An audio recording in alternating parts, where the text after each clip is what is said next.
Browns fans, welcome to the Dogland Podcast. I am your host, Anthony Joki.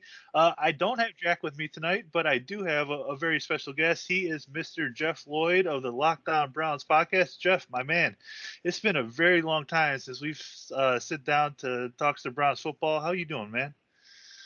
Good. Contrary to most in Browns land, I'm perfectly happy with the 4-2 record at this point. I'm not ready to toss a certain quarterback into the lake, so to speak. I think yes, is a couple of losses within the division disappointing at this point, no doubt about it. Sure, but you're looking at the grand scheme of things and where this franchise was versus 1-31 versus 6-10 last year. I feel pretty upbeat about the direction of this franchise currently, and I can't see how others, just aren't. Yeah, I mean, when you go up against the top two teams in the division and you get beat by a combined score of 76-13, it's going to leave a very sour taste in your mouth. And you would think that those two games are proven games, and you expect your team to be up for those games, but the Browns just haven't been able to find a way, at least in these first two matchups against the Ravens and Steelers, to really get anything going. These games were um, pretty much over before they really started.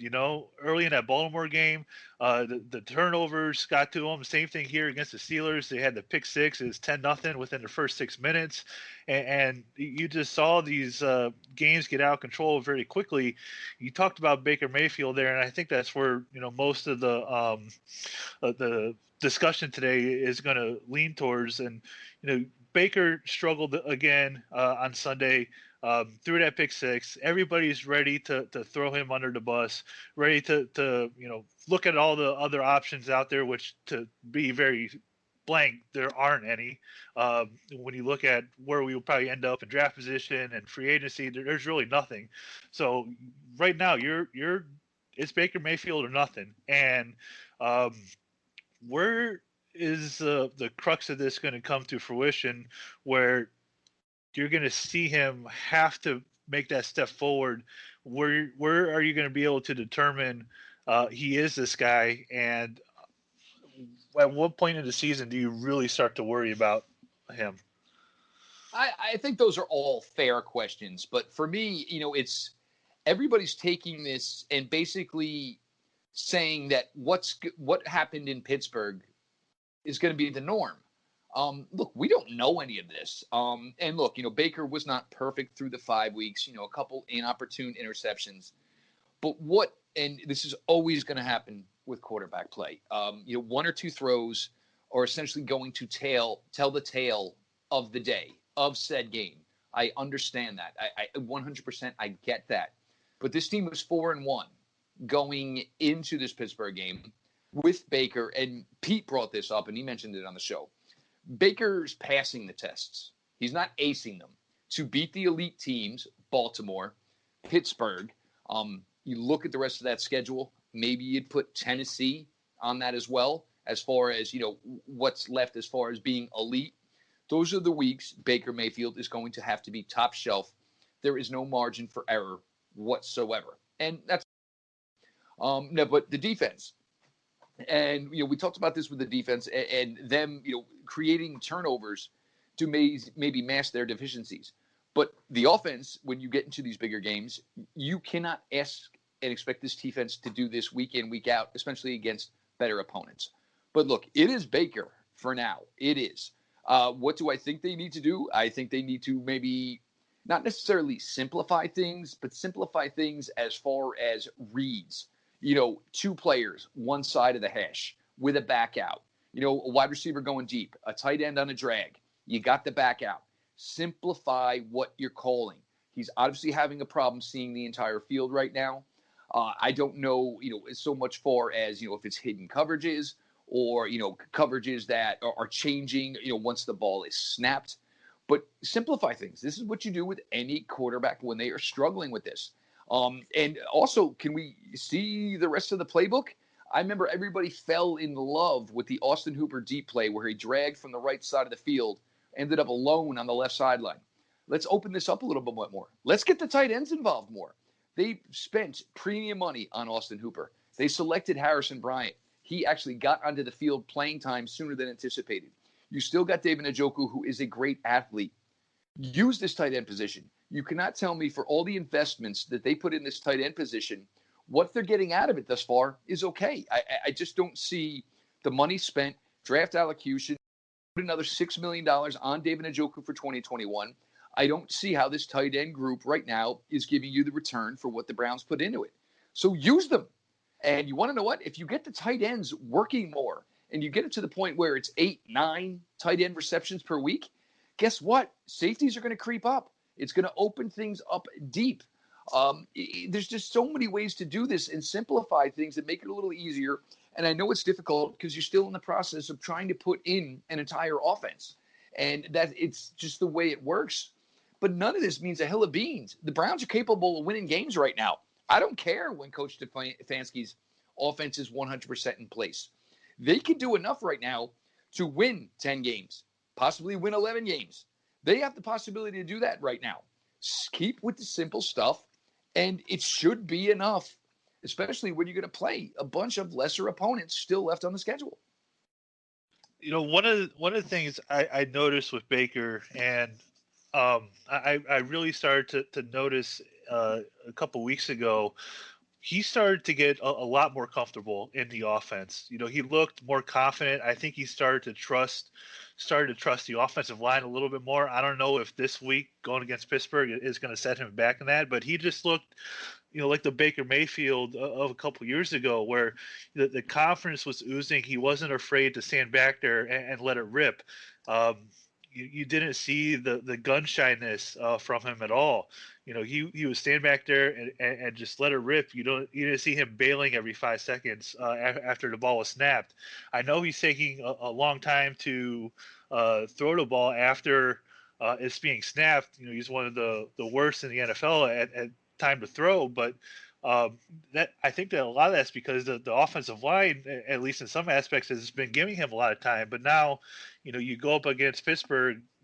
Whenever you go up against that team, you're not going to have 5 seconds to throw, 3 seconds to throw. You got to get it out quick. And I think that's one of the things Pittsburgh did very well to neutralize our pass rush was they got it out of Roethlisberger's hands very quickly. And I thought that that should have been the Browns' game plan on the other side, especially when you have guys like T.J. Watt. You get Baker in a rhythm, you get him rolling out, and he's a completely different quarterback. Oh, no doubt. And that's where his comfort zone is. But look, in the same respect, you have to succeed from the pocket. And this is on Baker. Does he have to improve? There's no doubt it. Of course he has to improve. 1.5 interceptions per game is not a sustainable pace, especially for a team with aspirations of winning. And now that maybe the stakes are raised a little bit and there's a possibility this team could be playing in January, should be playing in January, you cannot have, these look, it's one thing to throw a ball in a tight coverage and have it not work out for you. The interceptions against the Colts, rough ones, really rough ones. The one against the Bengals in week 2, that was another just bad ball. But I do agree. A lot of it's just, getting back to his comfort zone, getting your foot planted, whether it's 5-step, 7-step drop, and just let it rip. And it's simple. You either have your main target open or you're kicking it outside. To one of your running backs or one of the tight ends in the flat.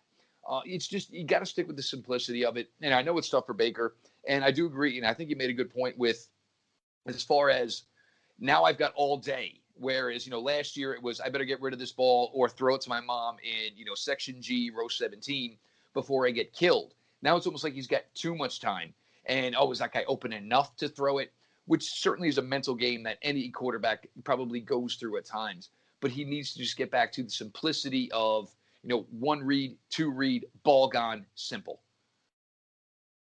How much do you think the loss of Nick Chubb, at least for these 2 weeks, is affecting him? Because you talked about how the tight ends can certainly attract the safeties, bring them closer to the line of scrimmage. And, when you have a running back like Nick Chubb, who has been nothing short of stellar throughout his time as a Cleveland Brown, when he gets going, defenses have to load a box, and that allows the Browns to take the top off in the passing game at times. How much do you think throughout these next couple games and within this Pittsburgh game, not having Nick Chubb really affects what Baker Mayfield and Stefanski are able to do. Look, it certainly doesn't help, but you look at this and you look at this skill position group. I mean, could you imagine, losing your running back and just saying, all right, well, we're going to have to use the 2017, NFL 2018 NFL rushing champion. The guy who was about to lead, 2017, 2018 was about to lead the league in total yards. Could you imagine turning to Kareem Hunt? Could you imagine that being your situation at the running back position? I'll be honest, and I said it last night. You could have brought back Ozzie Newsome. You could have brought back every Cleveland Brown you wanted. Look, sometimes you walk into a game and you basically take that Tyson shot early. And that pick six for Minka, you knew, you know what, this isn't going to be like the last couple of weeks.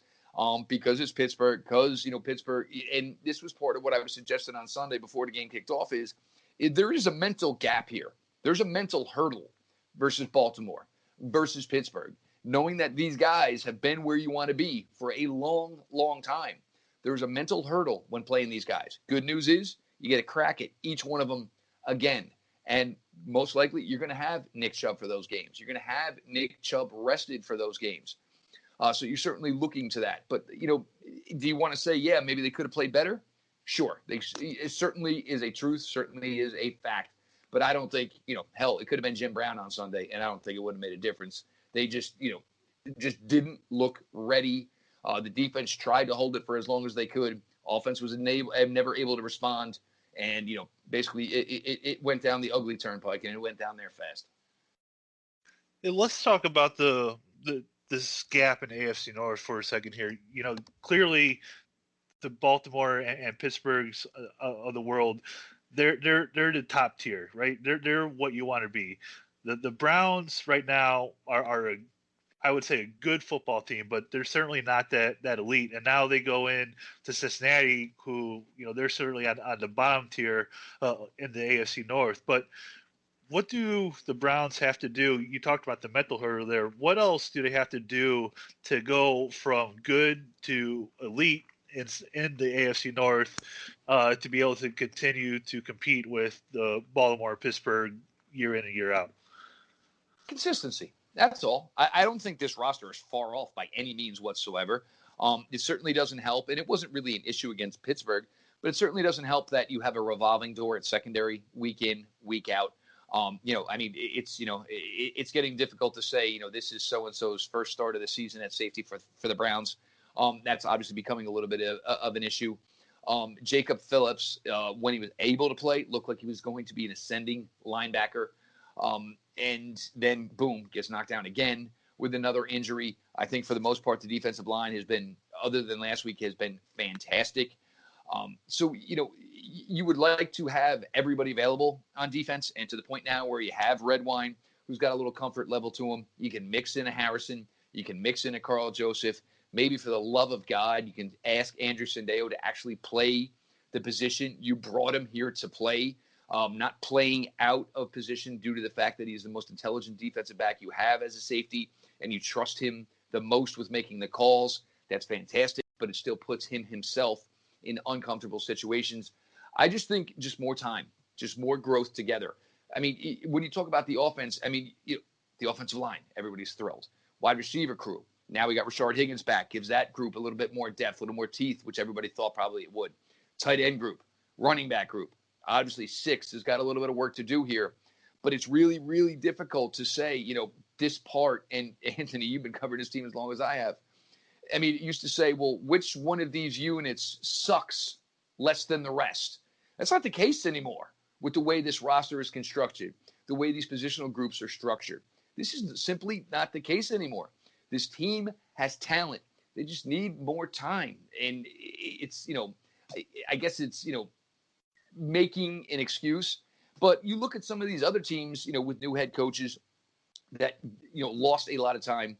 A lot of, Browns are 4-2. That's not the case. Look at Dallas. Even though, yes, you lost Dak, whatever, but you weren't beating anybody when you had Dak.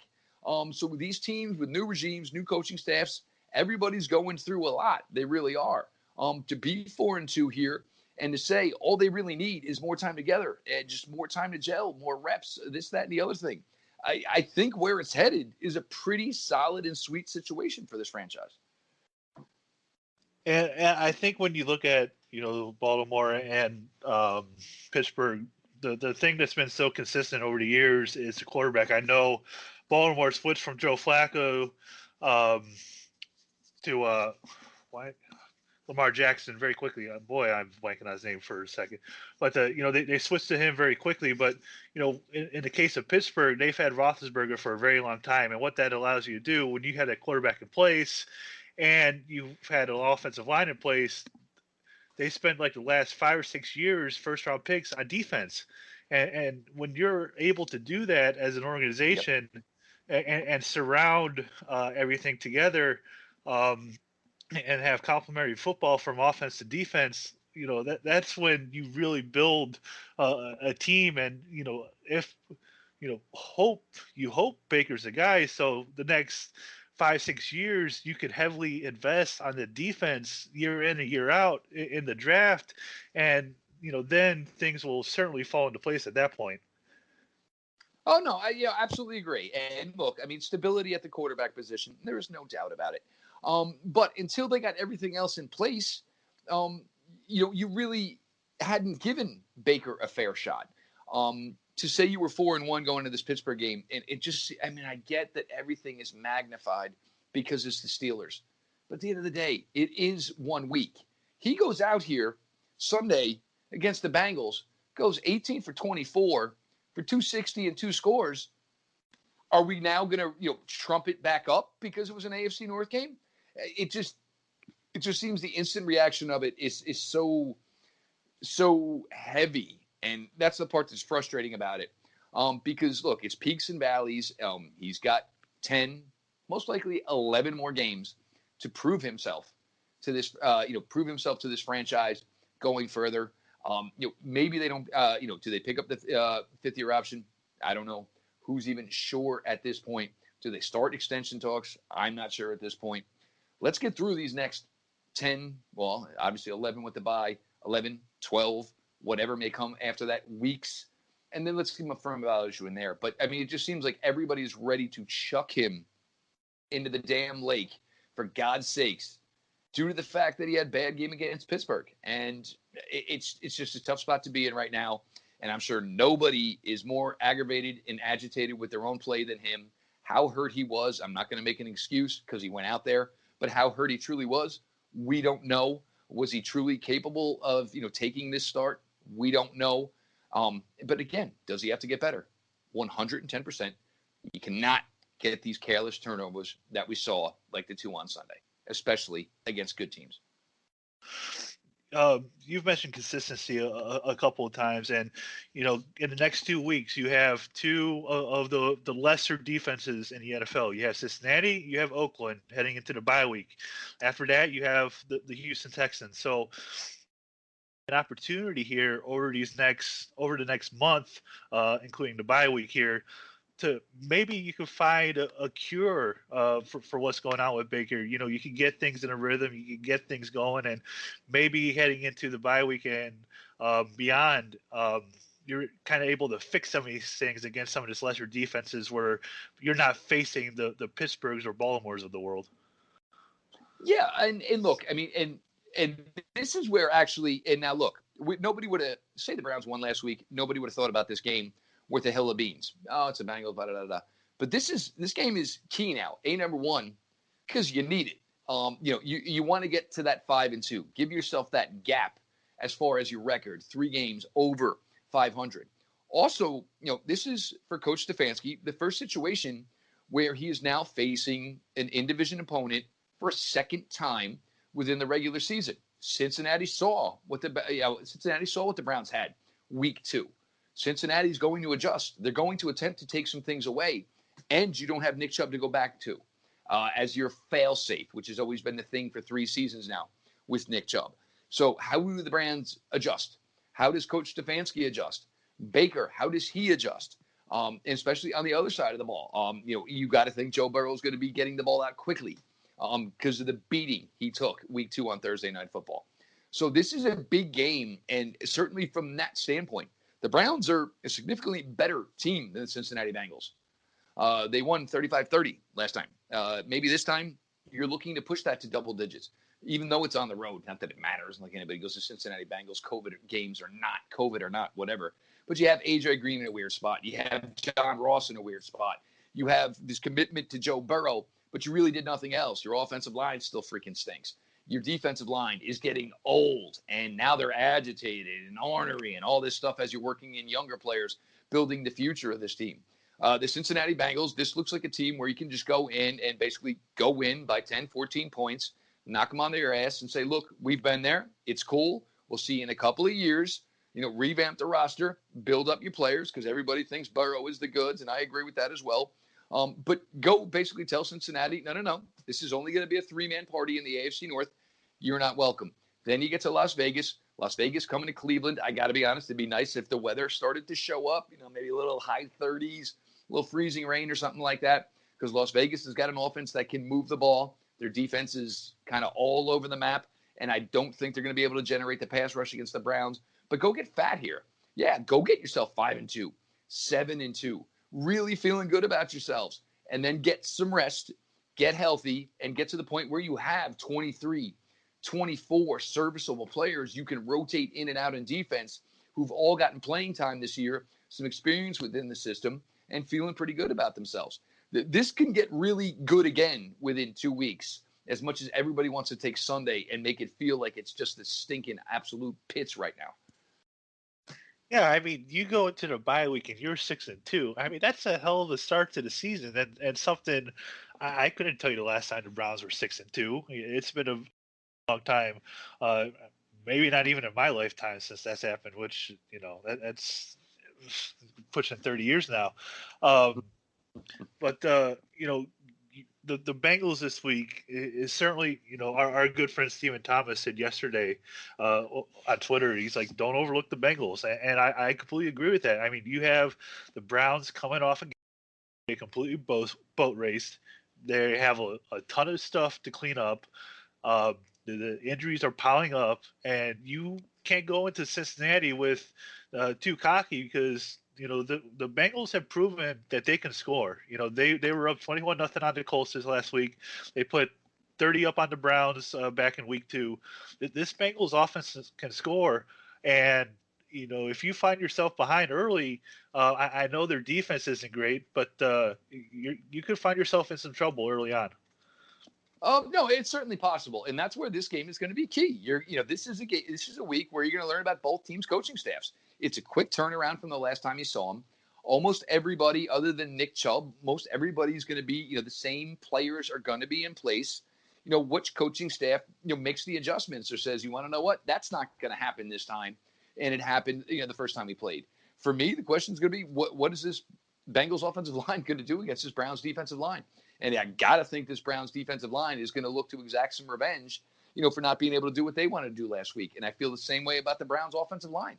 They know they didn't play up to their capabilities against Pittsburgh. So you got to think they're foaming at the mouth, to basically go say, all right, here's some guys we can go get fat on, and you go do it.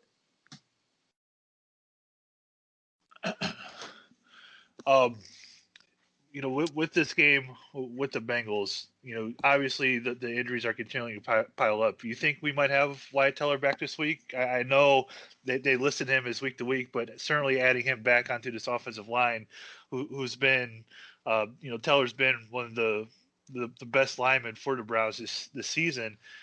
Certainly adding him back, I think would certainly go a long way for this Browns offense, especially in the running game. Who they missed, they missed him big time on Sunday against Pittsburgh. Oh, I do agree with you. But the question would be is, look, it depends where it is, and calves are kind of like tricky. And Wyatt Teller is a muscular dude. If he was some old, chubby ass 330-pound guard, you'd say, go ahead. You don't have much muscle on you anyway. Wyatt Teller's pretty yoked up dude, so you got to be careful with these type of injuries with these type of guys. That being said, Chris Hubbard was the right tackle week 2 against Cincinnati. He started. Conklin was dressed in case of an emergency, but Chris Hubbard played. Chris Hubbard didn't play terrible against Pittsburgh. He didn't play terrible against the Colts. Would I rather have Wyatt Teller there? 100%. But if one more week buys you a 100% Wyatt Teller, and it kind of seems like this is the way this is trending, it seems like this Browns organization they're not pushing anybody. It's almost kind of like, well, if we were almost ready, you know what? We'll just play next week. So it's a tough spot to be in. I think everybody wants Wyatt back. But when they told you last week, week to week, that certainly, pauses, gives you a pause for hesitation, a little bit concerned. I don't think you necessarily need Wyatt Teller to beat the Cincinnati Bengals. I'm pretty sure you don't need Wyatt Teller to beat the Cincinnati Bengals. So if it's close and it's 50-50, I would say just run with Hubbard, because the other thing is Teller, when 100% healthy, it's not even that he's been very good. He's been dominant. So now if you put him out there where maybe he's not 100%, you're either A, risking him not playing as well, or B, risking him getting injured further. So for me, it's a tough call. I'd love to have him back, but if you're going to tell me it's that close of a call, I'm saying it's Bengal week. You know what? We'll see you very. And even at that point, you could even hold them out to another week, because you got the bye week looming. That extra rest could certainly go a long way. And even for the other guys that are injured for the Browns, Carl Joseph and Jacob Phillips, all these guys, hopefully we can start to see them return. And hopefully after that bye week, you would think maybe at that point you could have Nick Chubb back too. If they're fully healthy after this bye week, I kind of expect a certainly defense, especially adding all those guys back in and then adding Teller and Chubb back to the offense. This team really hasn't been full strength yet this season. And I know losing some guys early on, especially Grant Delpit, who they expected a lot of, heading into the season. If you can kind of get this team 95% healthy and ready to go, I think you're looking at a much different product moving forward. Oh, 100%. And look, I mean, and that's even the thing. And I'll tell you right now, like with the folks who are crying injuries, I mean, look, if you think this is bad for the Browns, go look at some other teams. Look at Dallas. They lost their left tackle. They lost their starting quarterback. And not for a week or two, for the year. I mean, the Browns have been, other than Delpit being out for the year, they've been pretty fortunate, compared to a lot of other teams. Baltimore played last week without, two of their top defensive linemen. It was always going to be an issue in 2020 with the COVID situation, with the lack of time to prepare totally for a season. But, when I look at who actually finally dresses on Sunday for the Browns, yeah, I mean, just because maybe it's the safety position, and you were down, obviously, Delpit on IR. You were down Joseph. You were down Ronnie Harrison. But look, sometimes you just got to step up. I mean, I don't think the Browns are taking the field on any Sunday where they are at such a disadvantage injury-wise as opposed to some other teams. I just don't see it. And, okay, so you lost Wyatt Teller for a week or two. Chris Hubbard's been a really, really good swing offensive lineman as your sixth guy to this point. I don't think anybody truly saw that coming, but it's a fact. And he certainly has been to this case. So as far as, complaining about the injuries, I mean, go look at what some other teams are going through. I mean, because it's not really been that disadvantageous to the Browns.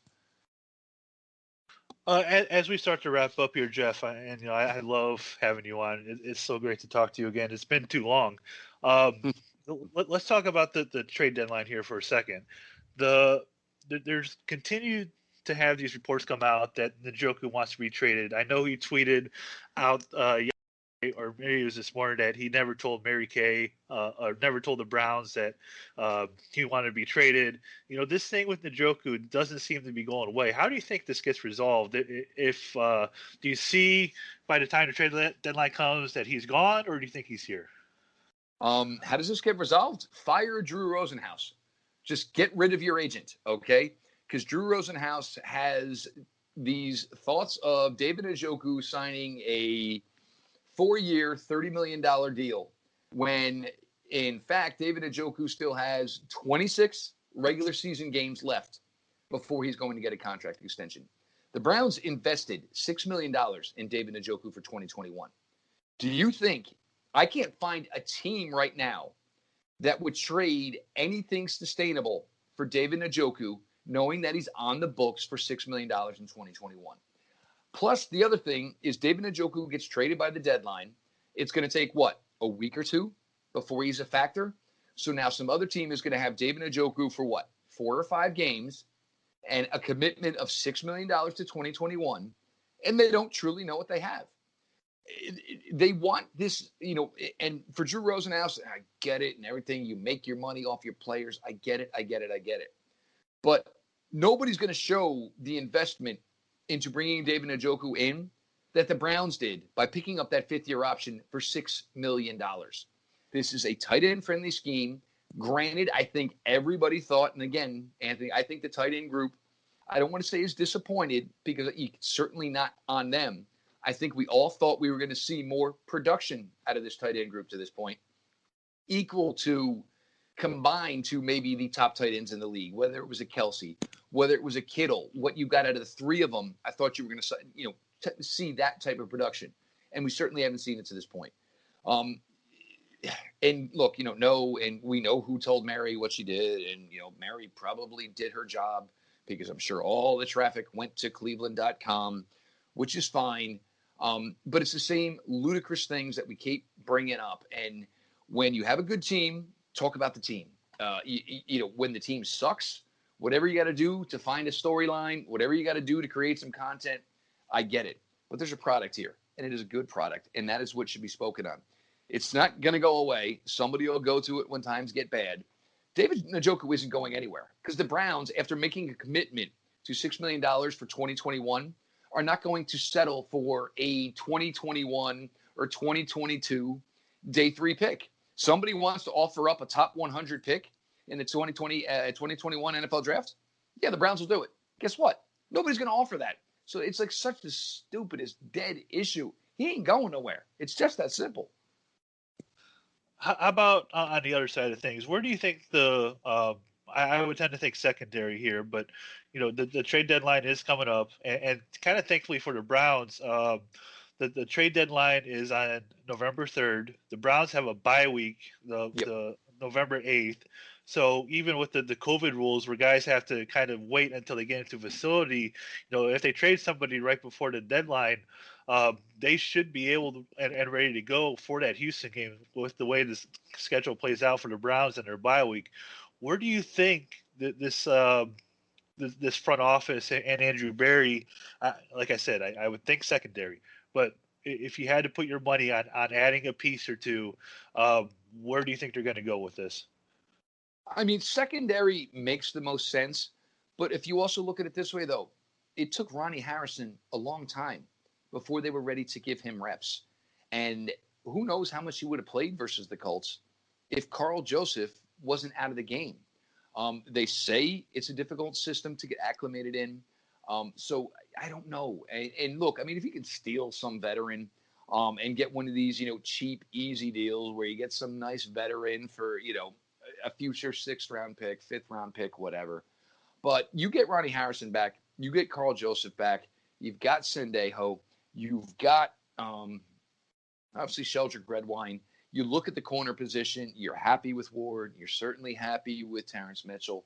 I think Kevin Johnson's shown the ability to do some nice things. I think the most improvement this Browns team can get is just more time where everybody's healthy. And look, yeah, obviously it's a strange request and maybe it's a fingers crossed request, but just getting some more cohesion, getting some more reps together, continued, and maybe within a normal game, not games where the Browns are up 20 or down 20 like it was at Baltimore or Pittsburgh. Just get some more even flow cohesion of these games. Getting Ronnie Harrison back is key. And look, I mean, that was the move, and I'll still tell people they would have made that move regardless whether or not Grant Delpit was injured. They liked his size. They liked his length. It gave them the ability, even if they still had Grant Delpit, to move Grant Delpit all around. Ronnie Harrison now, with him learning some free safety, you have the ability where he can do things around the line of scrimmage. They're trying to teach him to play deep a little bit more. I just don't see, unless it's a gimme, unless it's an absolute layup that you just can't say no to, I think the Browns are going to sit on what they have. This regime still values their draft assets, which allows you to move up and down the board, on draft day, which we saw when they dropped back to pick up Delpit and add another third-round pick for 2021. I just don't. I mean, unless a name that just all of a sudden just pops out, it's just a must-have, and you can't say no to it. I think they're pretty content on what they have currently in-house. Now, send me one question before he decided to get to feel better over there, because you follow the Jets too. He wanted to know if there's anybody on the Jets that we could rescue to get out of that terrible situation. Maybe Marcus May, but I mean, look, they're terrible. And I tried to tell Jets, and oh my God, the heat I took about this, they're just not good. I mean, everything they did in the offseason, like they try to hype it up like it was good things. Look, Mekhi Becton's a good player. I still think Sam Darnold's going to be a solid quarterback in this league, and they're in a very similar situation with Sam that the Browns are with Baker. Obviously, both guys drafted in the same year. It's time to really start talking commitment, and I don't think either team truly knows enough whether or not, basically they want to put a ring on either player, so to speak. Jets are a bad team.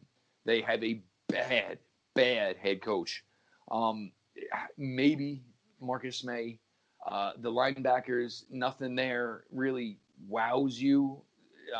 They don't have any pass rushers. Their wide receivers, what would you want? Perriman? Jamison Crowder's not a bad player, but the Browns don't really use a slot wide receiver on this team. No, I mean, if the Jets do not go 0-16, I will be downright amazed because they are, without a doubt, one of the crappiest football teams I have ever seen play in the NFL. There is no rhyme or reason to what they do on the field or in the front office right now. Who plays, who doesn't. It is just an absolute S show. And right now, where they're controlling to hold that number one pick, where you can start to go look for a new head coach and say, is Sam your guy? If not, we'll move Sam Darnold. We've already got 2 first-round picks. We'll take Trevor Lawrence at 1. I know there's some talk of maybe Greg Roman from Baltimore. So everybody holds your jets on whether or not it's maybe Trevor Lawrence, because you look at Roman and what he's doing down in Baltimore, you maybe wonder if Justin Fields lights it up here for the next 2 months or so, if that's appealing for Greg Roman to go to the Jets and maybe have interest in Justin Fields. So a lot's going on with the Jets, and it's funny because they're going to kind of maybe control the offseason if they continue at this pace. But they just are dreadful right now. And I don't think there's another word I can even use. They are just dreadful. Yeah, they might.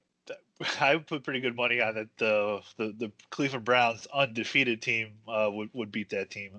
That Jets team right now is really bad. And just off a side note, I think a great spot for Greg Roman would be Houston. I think Deshaun Watson and Greg Roman could do some pretty incredible things. That's kind of where I pegged him to go once they decided to fire Bill O'Brien. But Jeff, my man, it's been great to have you back on the podcast. Great to talk Browns with you. Want to let everybody know, where to, I mean, everybody knows where to find you. Who am I kidding? They know where to listen to your podcast. They know where to follow you on Twitter. But you want to go ahead and let everybody know, the floor is yours, my friend. Well, obviously, guys, Locked On Browns, 5 days a week minimum, daily. And we also have, if any of you guys have, the Google Home, there's 1 minute segments, 5 minute segments on there covering Locked On Browns. We have something in the hopper that should drop this week, which I'm a little excited about, but I don't want to basically, show my hold card there yet because it's some technology I'm still kind of getting a little bit used to. But we got another thing coming there, iTunes, Spotify for Locked On Browns, at Locked On Browns on Twitter, me personally, at Jeff_LJ_Lloyd. But everybody, just relax.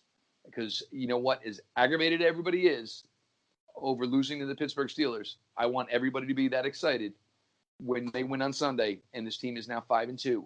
So just look, if you're going to go with the roller coaster of emotions, you all better get just as excited about a division win on Sunday as you did about a division loss this past Sunday.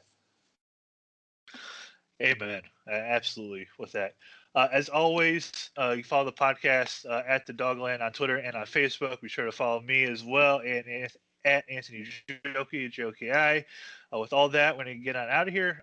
Me and Jack will be back some point later on this week to give our full preview for the Cincinnati Bengals on Sunday.